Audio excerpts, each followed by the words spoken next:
Hi, everybody. This is Brett McMillan with the Perry Johnson Companies and Perry Johnson Registrars Food Safety. We're really excited for our first webinar today for our Croptober series.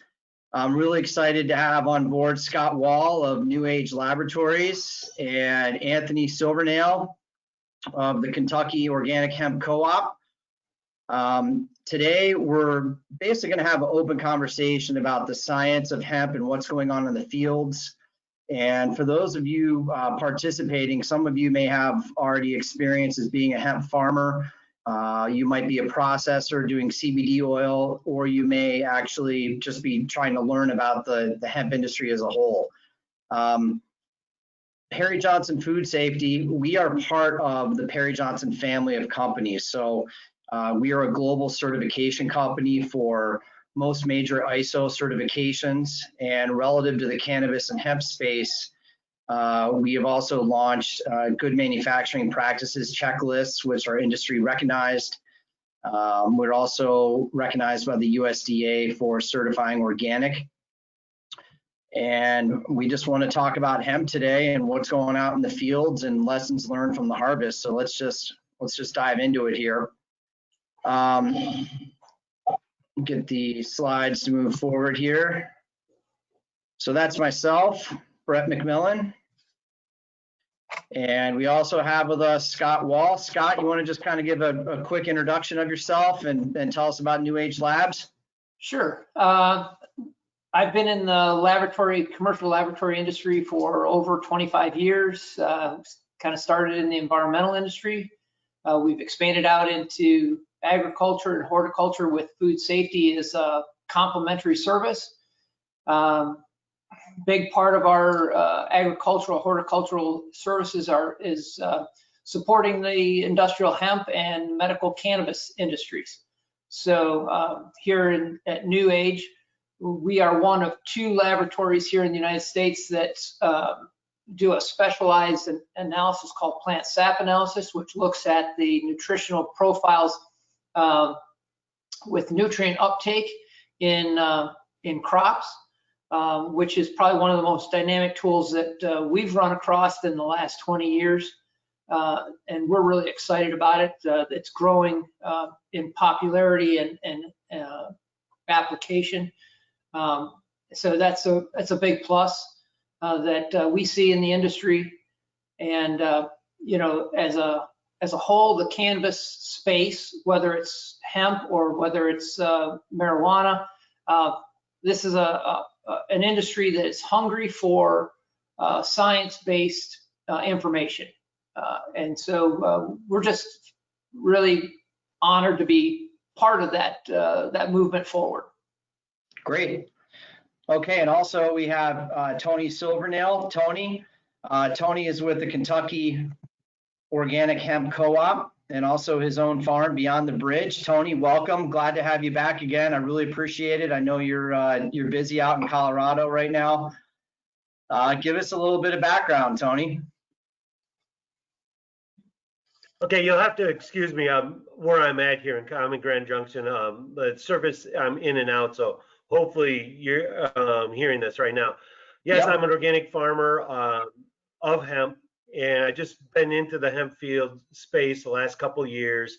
Prior to that, I was a researcher at Kentucky State, and when they first started bringing the hemp pilot program into Kentucky back in 2014, we were doing grain and fiber there at the university initially. Now I'm more into the cannabinoids, looking at that, and that's what brought me out here to Colorado right now at the moment.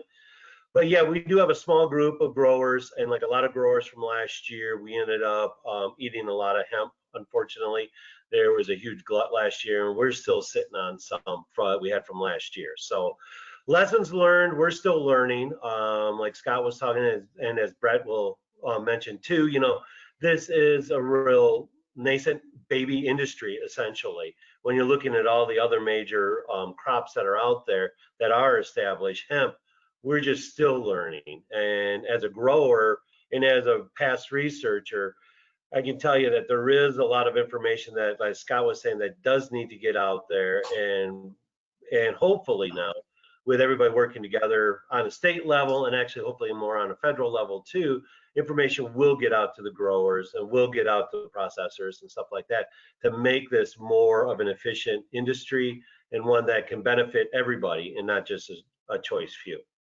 Great. Well, that's the whole point of these webinars for our Croptober series, is just to bring information out there and use science to the best ability so we can all grow and learn from this industry and from this plant. So let's just dive right into it. I've got a basic series of slides here to kind of trigger some talk points for the varying people that are on the show and on the webinar. Tony, you're, like you said, you're a ground pounder, you're out there in the dirt, and Scott's in the lab. What is a traditional harvest point for hemp? Give us a little background of, how long is the grow cycle? When do most people start thinking about their harvest? I'll give you a framework from being in Kentucky. Last couple of years, we had been putting it in May, and we were still harvesting right around September, the end of September. This year, I put mine in the week after the 4th of July, and I've still got just monster plants, and we're looking at, it did push it back a little, but not as much as I thought. We tested this past week, and we'll probably be harvesting roughly around the first week in October. In Kentucky, that's sort of the range that you're getting, anywhere from roughly the 3rd week in September up to the end of October. There are some people that are doing autos, and I don't know if you want to get into like the auto varieties of the hemp that are out there that are going a little earlier. And then there's some varieties that people almost wait till there's frost on the ground. It really depends on the varieties and the experience that the people have with those varieties. Because I knew people that were still harvesting and they were still good all the way up into November last year. I mean, we sort of up until then we had a really, really hard frost, like the 2nd week in November last year. And then everybody was done. But yeah, I mean, you can push it around. I mean, the biggest limiting factor will be the state testing, as we touched upon, about making sure that it doesn't go over the 0.3 and that you're well within the bounds of, being able to harvest it and stuff. So, I mean, and that's a varietal difference, and there's a lot of factors that are playing into that right now. And Scott could probably reference that a lot more, what he's seeing from the lab testing and everything like that. So. Right, and that's gonna bring up my next slide here, which is really going to be a lot of the meat and potatoes of what we're talking about today, and also what has triggered a lot of questions to us as a certification body for the science behind all this. Let's talk about, with the USDA requirement on the THC level, when do you start testing for THC? When do you start timing your harvest? Do you have to be 15 days out, 20 days out? What have you seen, Scott, in the lab?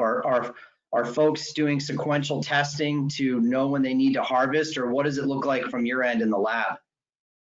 Well, I don't think anybody's really thinking about testing until they start getting bud formation. Okay. That's their first thought. And then they start thinking about, okay, let's start getting into taking a look at that. Now this year, with the SAP analysis, we've started looking at THCAs and the other acids, CBDA, CBGA particularly, because we know that's the precursor to THCA. And so we've started looking at that to see if we can get a gauge on nutritional profile and see if we can start projecting out earlier in the vegetative states as to whether or not we've got a variety that's going to go hot on us. So we do have growers. I wouldn't say a lot. But we do have growers that are starting to take earlier samples and try to get an idea of where are they sitting with THCs. And of course we're having to look at the total THC. I think that got clarified a little bit more because some states were just looking at the Delta 9. And right. I think that's been clarified, that it's now got to be the total. Would you agree with that, Tony? Yeah, in Kentucky, they were always considering THCA and Delta. So yeah, because most of what you'll find, I mean, what we've seen in hemp is most of it is THCA, the acid precursor or whatever, for that. And I mean, if they just did Delta 9 levels, which everybody was hoping for, like, ooh, we all could get in, we wouldn't have that much of an issue. Right. But yeah, that's not the case. So. Yep.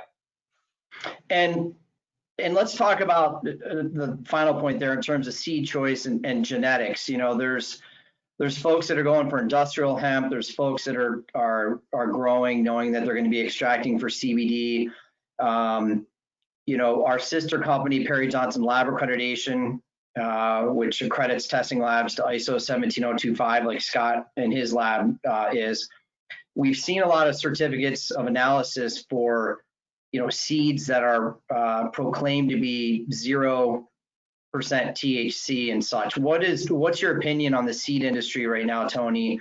And how confident are you that you know that if you plant a certain type of seed, that you're going to be able to, you know, have faith that you're not going to test hot for a THC level? Has that been working out for growers and farmers? Well, the seed industry is a monster. I mean, in my mind, I mean, there's a lot. We're talking about COAs and stuff, and I really believe, I mean, there's got to be a better tracking system than just that with seeds, because people, you know, a lot of nefarious activities, you know, and I'll try not to curse here, because I was telling you earlier, we bought seed where the COA was saying all this, and consistently across the board, that it pushed to like 1.3. And like it was nothing close to the COAs in which the guy was selling it as. And I mean, I think the lessons we learned, I mean, we last year and this year both, we've gone small as far as the number of plants per type variety till we actually get something that we can depend on, you know, and stuff like that. And that's part of just being a new industry, you know, like feminized seed. You know, there's issues with that. You know, we bought some feminized seed that was actually good. It had good germination and it was about 90% female. Where another company, and they were consistently bad. These were all out of Kentucky. We only had like 50% germination. We had 50% male out of them. So Wow. when you're paying $1 a seed and you're only getting 25% of the plants, that actually, yeah. So then you're actually paying $4 a seed.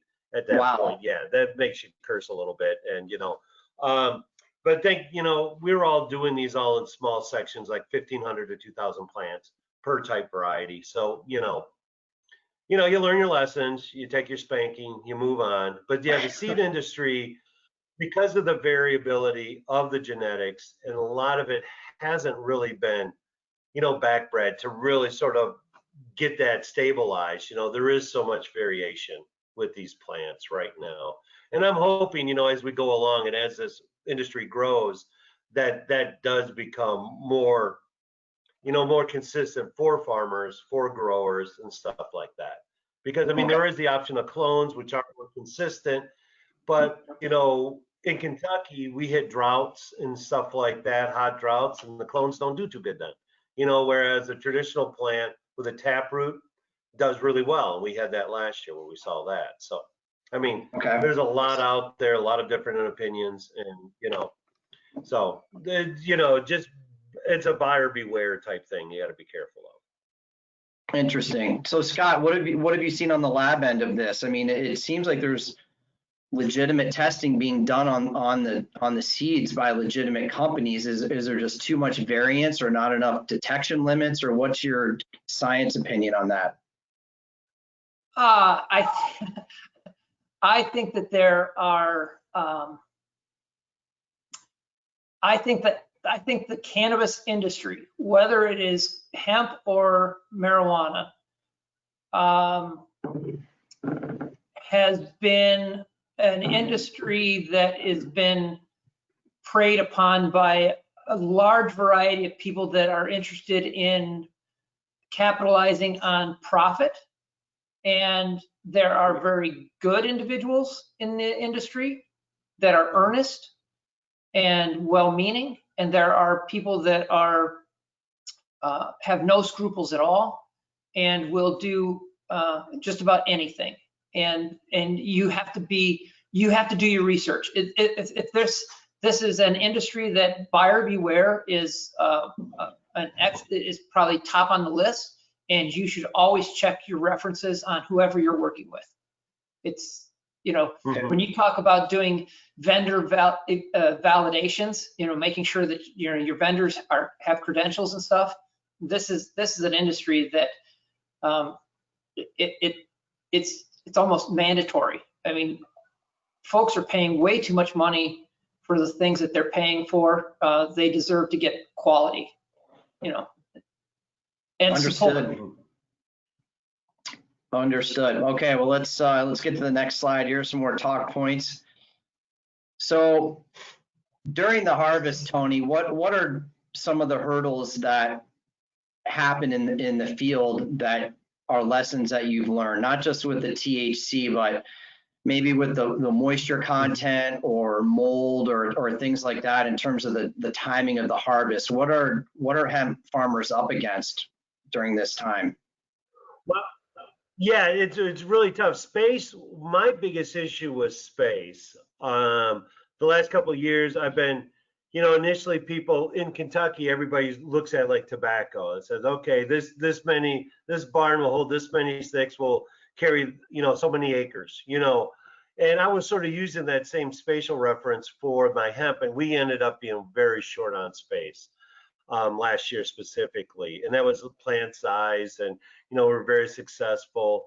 We were very fortunate. We kept a lot of air circulating. I actually curtained off my high tunnels. I have high tunnels. I was hanging in my high tunnels and curtained them off and dried them that way, and we had air circulating, and we actually had a really good dry routine.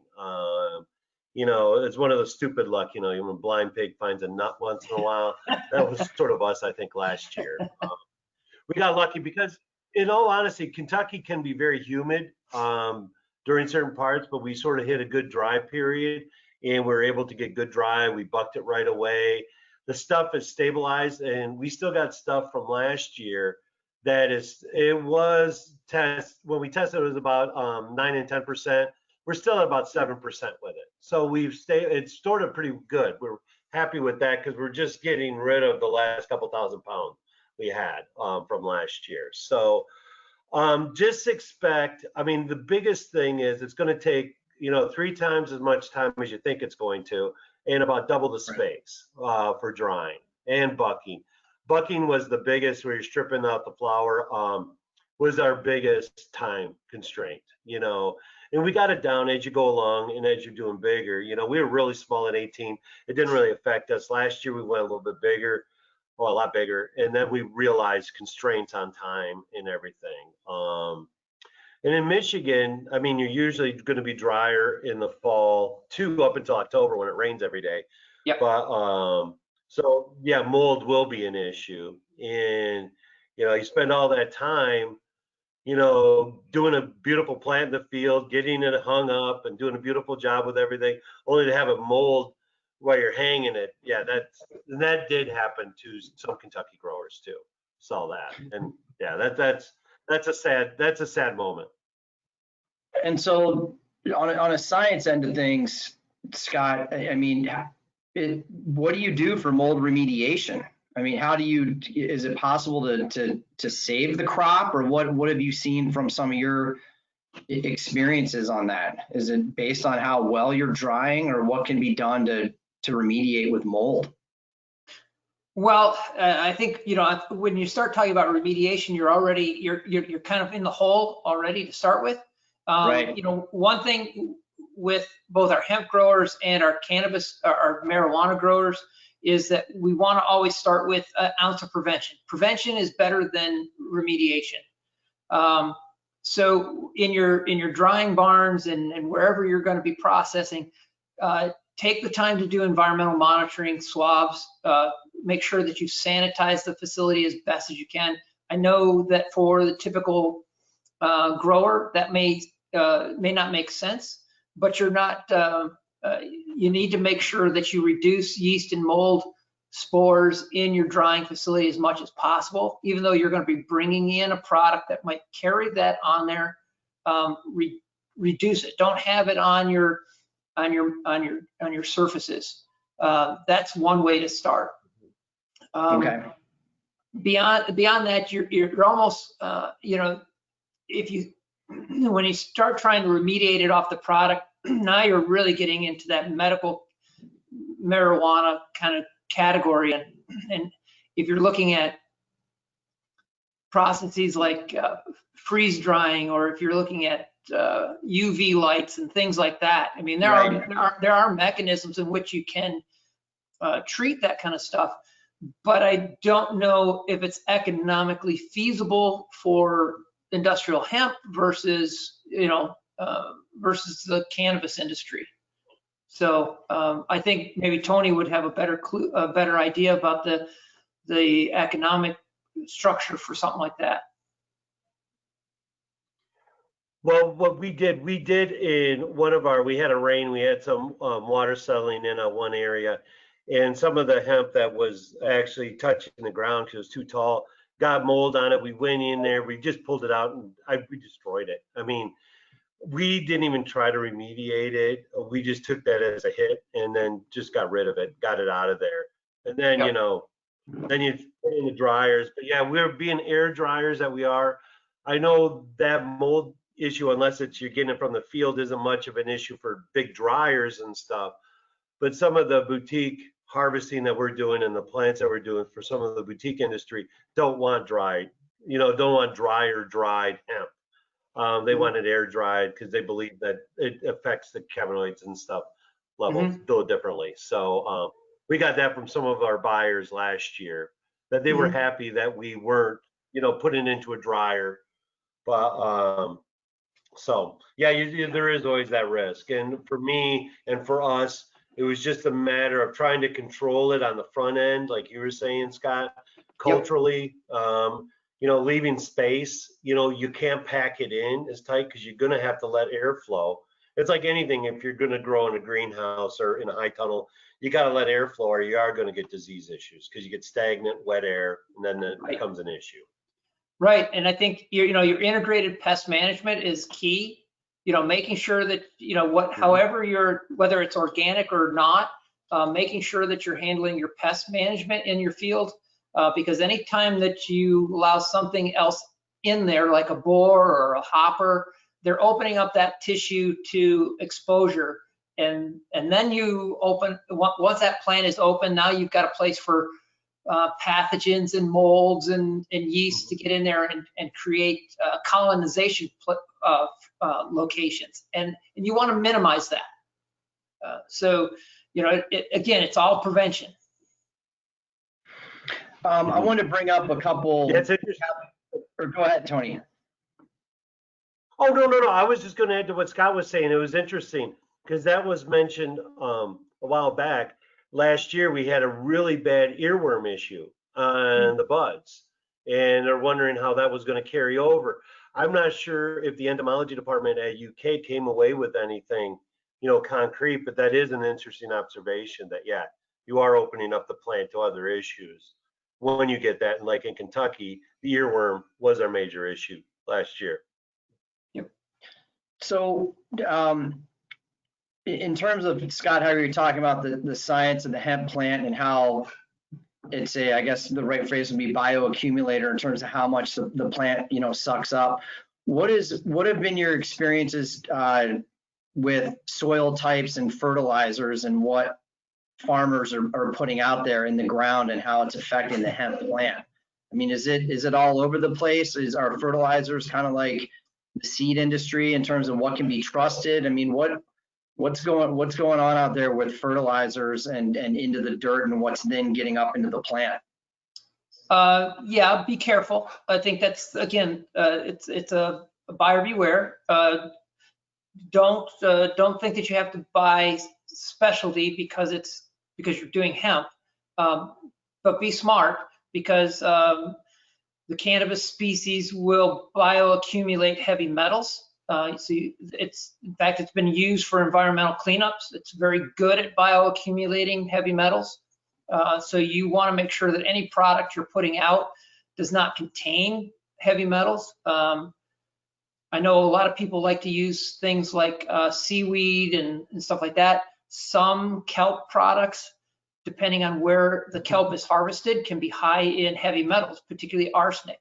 So make sure that any product that you're using, that you either have a certificate of analysis for the things that you don't want, just as much as the things that you do want. And if they don't have it, get it tested. We do heavy metals analysis in the sap on plants, particularly for our medical cannabis growers, to make sure that they're not getting uptake on certain things. There's some research out there right now that's showing that humic acid additives, biostimulants, actually help to distribute cannabinoids more evenly across the plant, rather than them being more concentrated in the bud. Which, if you had a variety that tended to be high in THC, might facilitate helping you get through at a little bit lower if you were putting in some humic acid. But it's also going to lower all the cannabinoids more evenly, spatially distributed across the entire plant. So, but that's, again, this is early research. There's also some early research that says that there's a disproportionate, the higher the nitrogen, the lower the THC. So if you were trying to maybe reduce your THC, maybe a high nitrogen application could potentially lower some THC levels. But again, this is all early research, and I don't think it's documented real well yet. Okay. Tony, what have you seen out there, in the fields with what other farmers are doing? Is there a certain amount of... Sorry. Well, a lot of our growers that we have been working with, our co-op, we all went with a chicken litter. There's some major chicken manufacturers. In organic, you are allowed to use things like that as long as you get a purity statement from a farmer. And you do have to be careful. I mean, for us, what we have to be careful of in Kentucky is if you're going into fields that were heavily farmed with tobacco for years, because some of the stuff that you're talking about bioaccumulating, any like lead or any heavy metals and stuff from some of the stuff that was used on tobaccos, through the 60s and 70s, that becomes an issue, because obviously the hemp will pull that out. So we always tell people, when you're going into an area, do a full spectrum soil test, look at everything. And like Scott was saying, not just what you want, but also what you don't want, and that'll give you a good view. And I'm sure, like up in Michigan, maybe where there was orchards and stuff, because they used to spray some pretty nasty stuff, like in old orchards, if I remember correctly. Wasn't there like a lead arsenic or something like that? So I was like wondering, how that accumulates through the years and everything like that. I don't know. So it's just, you got to be extremely careful. And being organic, here, just like in the hemp industry, in the organic industry, there's been so much growth. There are a lot of people skirting. So you got to really know and do your due diligence on whatever you're buying, and know what you're buying and where it's coming from. And as long as it, meets your demand. As far as the amount that we're using, I always use like tomatoes and sweet corn. I always looked at them as sort of as far as nitrogen, how many nitrogen units we adding. We did great with just 100 pounds of nitrogen per acre. And this was from tilled-in pasture that we were doing. And some people go up to, they'll side dress maybe with 20 to 30 pounds in July or beginning of August. We didn't. We did great. And I didn't do it this year either. I mean, the plant's incredible. I think people overlove it a little bit and they overdo it. And, I think as we get more data, more research done on it, we'll definitely be able to tune it in a lot better as to what the nutrient requirements are and what you can get away with and what you don't have to do. And as a farmer, you're always looking for, what's the cost benefit ratio of anything that you do. So Right. I think as we go along, it'll definitely become a lot better for us all. Scott, how, the pesticides, the heavy metals, if a farm had been used for tobacco or something in the past, I mean, how long does this stuff really stay in the soil? Is it years and years and years? I mean, what is, if someone's like, oh, don't worry about it, it hasn't been a tobacco farm for 20 years, how deep do you need to go into the soil to really get the history or to know that you've got good dirt? I mean, what's your take on that? Well, heavy metals aren't really going to go anywhere. Most heavy metals, unless you've got a very acidic soil, they don't leach much. Now, Okay. pesticides metabolite, in a variety of different ways. So depending on what the pesticide or herbicide would be, it could be extremely variable. I mean, what your biggest concern is what the root zone space is for your cannabis. So the depth of your root zone is your depth of concern. I would worry, right now my concerns would be, glyphosate. If I were going into a field that had been mostly corn or soybean, I would be looking at glyphosates and things like that. Particularly depending on what the what is the hemp going to be used for? If it's going to be used for fiber, it's not a big deal. If it's going to be used for a consumable, then you've got a bigger issue that you need to probably pay attention to. Heavy metals, yeah, I mean, like Tony was saying, you could go into some orchards, historic orchards will have high levels of arsenic and stuff, even just from stone fruits. Seeds and stuff have arsenic in cherry pits and stuff like that. So, but we've also used arsenates and other products historically, in the past, and that's built up in some soils. So interesting. Well, in terms of kind of wrapping it up here for today in the science, and this has been an unbelievable conversation with both you guys, and this could go on for the rest of the day.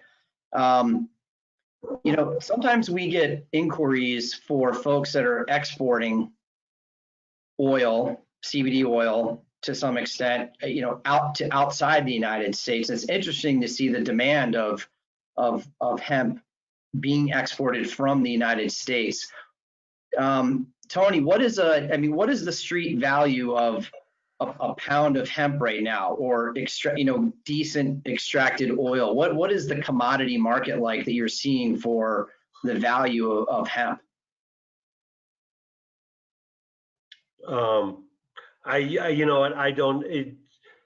We've seen like winterized crude, like a broad full spectrum, organic, maybe $400 to $500 a kilo. I think it's going back up. It's been a while since I've been into that. What we've learned as growers is we had to vertically integrate. So we're actually doing splits, processing, and then we're in the mode right now of actually selling our own products, is getting that out there. So, and a lot of that just had to do with just the huge glut that was there in 2019. And that's the hangover and then COVID and everything else that sort of hit us in the face this year. So I'm not real sure, and then you get into, you got your isolate, you got your full, you got your broad spectrum. And then like with us being organic, I don't know. I've seen it as low as everybody's, like somebody in Kentucky, they're brokering for $2 a pound right now for the hemp, which is artificially low. And I think the guy was just trying to rip off farmers at that point. Right. So it's hard to say, I really don't have a good feel for that. That's okay. I just wanted to see what you thought. Scott, are you getting, on the lab end of things, are you having folks double check other test results, or they're looking for how good their product is to export, or what are you seeing on the lab end of things for more of the economy of it?